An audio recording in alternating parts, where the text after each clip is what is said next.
بس انت قول لي العينتين شلون طب للمحل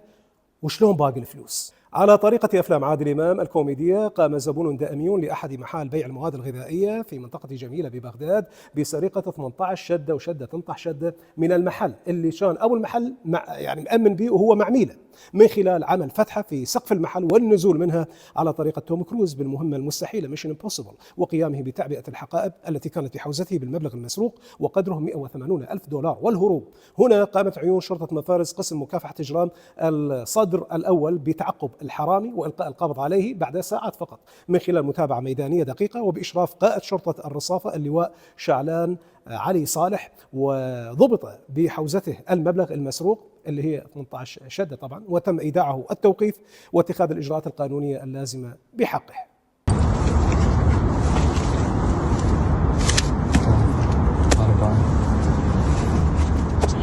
زين شاي وياه سلام مالي